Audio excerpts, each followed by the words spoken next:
We'll start with the format of the committee workshop. The session will be committee reports, public comment from the audience, and public comment from council. Let's start out with finance and ordinance. We're gonna have a special presentation. You want them to? Yeah, they go Well, first. Freddie, I'm sorry, Fred, Mr. Lester, before we get into them committee reports, I'd like to have a special presentation from Ryan Hottenstein of Stevens and Lee and Mariah Kelly of the Department of Community and Economic Development, which will be discussing Emergency Operation Plan Act 47, Distressed Municipalities Program. So if you guys would like to come up, or, I'll yield to Mr. Hottenstein. okay, thank you. Excuse me, guys. We don't have any microphones over here. Is there a reason? Oh, That one was broken at the last meeting and it was thrown on the table. should I give them mine? I'm sure the audience can hear you, just speak a little louder. My voice is very We have loud. 4. We only have 3 now? Yeah, 2 were broken. They were thrown around at meetings, so we're not gonna go out and purchase any more, so. Well, good evening. Good evening. Thank you very much for having me. My name, as the President of Council said, is Ryan Hottenstein. I'm with Financial Solutions. We are an affiliated business of Stevens and Lee, and we've been engaged by the Borough of Colwyn to provide an early intervention plan for the borough. That early intervention plan is being funded by a grant from the Department of Community and Economic Development. Representatives of which are with me tonight. First off, let me say, as I stand here right now, the borough has more than $1.1 million in liabilities that it is unable to pay, which will be explained in the emergency action plan as I move forward.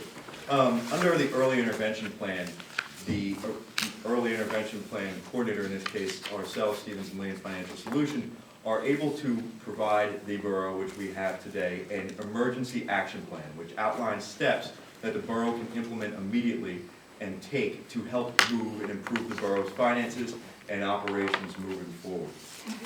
In the course of our review, we have found that it has been difficult to gather financial information from the borough, that there lacks a history of financial records for 2011, 12, and 13.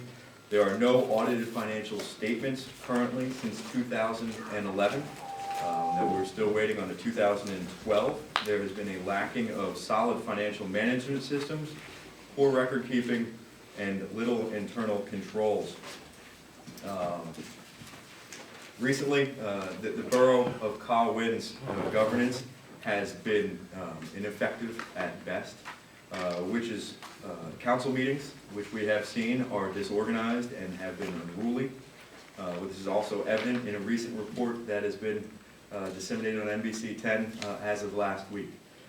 Those issues create major concerns for us. Proper governance and good record keeping are critical in order to make sure that the borough is able to address its needs and concerns moving forward. And the borough will need to take steps to do so that it can provide for the health, safety, and welfare of its citizens. That without an accountable, reliable, and far-sighted governance, challenges and needs of the population cannot be adequately addressed. Also, we have noticed in our review that there is a mistrust among members of council and also the borough leadership, which needs to be rectified, and communications between all members needs to be improved. Outlined in this emergency action plan, we have recommended steps to at least start those dialogues and move forward with that. In Appendix A, you will see a resolution that was approved by this body in 2014, which sets out rules for your meetings, that we are saying, moving forward, the Borough Council should and must use those rules in order to run effective meetings, so that one member of council is not screaming over another member of council, and that everyone can have their opinions and voices heard as they should. Every member of council is important to the governance, and every member of council needs to be heard in his or her time. In addition to improving communication, the first thing that the borough should do is 1 week prior to a council meeting, all members of council should receive an agenda for that council meeting. That agenda should be established by the council president with input from the council members. That meeting agenda should also be published and made publicly available for the citizens to inspect here at Borough Hall, but also be put online so that anyone wanting to access that agenda can see it ahead of time, so that they are able to understand the issues and the topics that will be addressed and comment appropriately. In addition, the meeting minutes, which are approved by council and must be corrected if council feels like there's a mistake in those meeting minutes, should be signed by the president of council, and those meeting minutes which are approved should then be posted online. During the course of our review, and as I mentioned earlier when I started, the borough of Colwyn currently has over $1.1 million of outstanding bills and liabilities it needs to pay. For those reasons and for the governance, we are immediately recommending that the borough of Colwyn apply for Act 47 determination from DCED, the Department of Community and Economic Development. A budget and cash flow for 2014. I will go through a list to explain where that $1.1 million comes up. We have a concern based on the current 2015 budget that the estimated amount of revenue to be received from taxes is high. The current budget amount is $1,046,220. That is exactly equal to the current assessed value multiplied by the millage. However, when you consider the current collection rate, which is about 82%, that amount of revenue is most likely not going to come in. So you're probably looking towards 82% of that revenue, which would create about $180,000 shortfall. We're recommending that the borough continue and immediately try to secure an unfunded debt borrowing, which will allow the borough to pay off its creditors, pay its bills, and put it on a level playing field to address moving forward its revenues and expenses. First off, the first large item that makes up that $1.1 million is unpaid pension MMO payments for the years 2012, 13, and 14 in the amount of $234,000. Current unpaid sewer fees of $319,000. An estimate for insurance deductibles that will be owed of $150,000. Liquid fuels reimbursement of $106,000. Other bills that were incurred prior to 2015 which are not paid to date of $192,000, and that revenue shortfall that we spoke about earlier of $181,000. All of those total to $1,185,000. That is a large amount of bills that the borough of Colwyn must address, which actually is more than 50% of its current budget. That is a large number and is going to be difficult to address on its own. In addition, without getting your 2012 and 2013 audits done, receiving that loan from a lending institution is going to be next to impossible, if not impossible. In addition, on the expenditure reductions, the borough of Colwyn should immediately limit expenditures to necessary purchases only, eliminate any and all capital purchases that may be planned for the time being, review and evaluate its current vehicles to see whether or not they are all needed to limit the cost of those operations. On labor and personnel, freeze wage and salaries for all employees, limit any overtime and compensatory time that may be incurred or could be incurred. Also implement any healthcare insurance cost reductions and containment measures so that the borough is not responsible for continued large increases in healthcare. and freeze all existing benefits at current levels. That is a brief recap of the emergency action plan that we are presenting tonight. Along with me this evening, representatives from DCED, and Mr. Jonathan Hendrickson from DCED is here as well, who I'm going to ask to come up and discuss Act 47 briefly, as well as some of the changes to Act 47 that were recently amended. I have a question. Yes. Everyone met with you, and not individually, but Small groups. small groups, so we wouldn't violate the Sunshine Act. This is not a problem that happened in 1 or 2 years. This has been a long-term problem, am I correct? That's correct. This is something that has been going on for quite some time.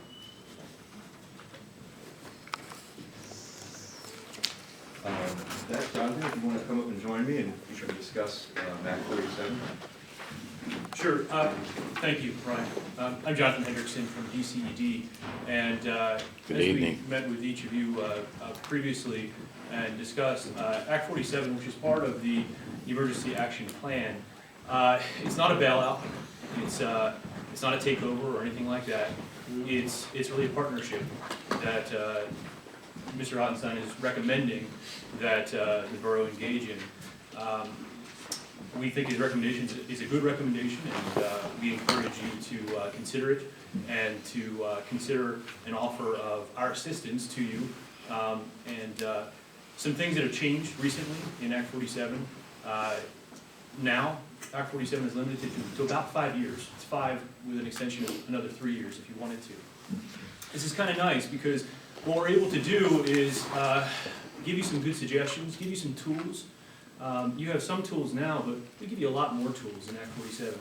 And we're able to give some suggestions so that you can stabilize your community and deal with some of the issues that Ryan talked about with the almost $1.2 million shortfall that you have right now. Stabilize that and then give you some great ideas for how to approach the future.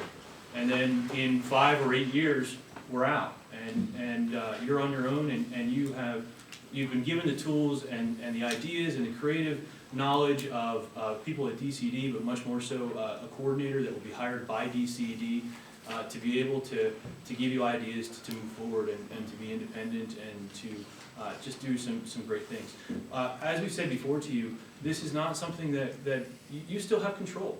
This is not something where we're coming in and taking over in any way. We're offering a plan that you will look and consider at thoughtfully and hopefully pass as an ordinance and go from there and then begin to implement it. Every step of the way as you implement that plan, it will be your job to implement it. It will be your job to make those decisions. So that means nobody lose their powers, right? That's correct. There's no loss of power here. This is all, the power is really with the borough. Okay. Yeah. And their officials. And your officials. Okay. And the power of the borough is the legislators, the 7 council people. We are the ones that are responsible for this borough. You're the policy decision maker. We In your are form the of policy, government, yes, we are the policy decision makers. We are the ones that when something goes wrong, are the ones that are held responsible. We are the ones that make all of the decisions, not 4, 7. It has to be 7 council people to make these decisions, am I correct? Because that is, Well, majority rules. Yeah, in your form of government, it is based on a majority vote, so. it's a majority vote, but all of council is supposed to be aware of what's going on before the vote. Because there are 4 votes up here, it does not mean that they get to vote on anything and everything that comes to the table and leave out council people. I'm asking you, even if there is a majority, the only way you have a majority is that you have a minority. And there is a majority and a minority. All I'm asking you is the decisions that are made, the policy makers are 7 council people. We are 7. Matter of fact, let me explain to you. All of the council people that are sitting here are at large. So when there's a decision, like you said, an ordinance, when that ordinance is made, or if it's discussed, It should be amongst 7 council people. Am I correct? You know, one of the things that Ryan recommended in his emergency action plan is some changes to your governance style. And I think that as you would approach Act 47, I think there would be further recommendations in there, and you would work with your solicitor in finding the right way to carry out the borough code, and I think we could find some good solutions for some of your governance issues. Okay, thank you. Well, may I have just a moment to speak before you? Thanks. Thank you again this evening for inviting the Department of Community and Economic Development to attend your meeting. And we feel very strongly that the recommendations in the emergency plan be at least considered by all 7 members of the council. The solicitor always provides guidance and direction, and we have multiple solicitors in the room who've held that post. And so it's always wise to, you know, when there's a particular legal question as it relates to an ordinance or resolution, to, you know, check with your solicitor. So, but the department does support the recommendation for a possible consideration for fiscal distress. But it's not our decision, it's your decision. But there are some advantages that could greatly benefit this municipality. The first advantage is you would have a very complex, a very detailed, a very helpful recovery plan designed by the recovery coordinator that is selected by the department. The reason why the department makes the selection and the borough does not is that we fund that individual or group of individuals. And so that's a great advantage to you, that you wouldn't have to bear that expenditure. Also, there are some opportunities for some financial assistance in the form of a grant, a state grant, which could be for personnel, it could be for studies, it could be for the work with your stormwater issues. So that's another opportunity. Now that determination is made as part of that larger recovery plan. So the recovery plan includes in itself some financial assistance. In addition to that, there is an opportunity for the municipality to at least request and possibly be considered for a loan to help assist with the outstanding debt that you have. Now, of course, that goes through a very voluminous process within the department, has to be considered and evaluated, and it's the competitive operation. But it is a possibility that there could be some financing available to you, which is not currently available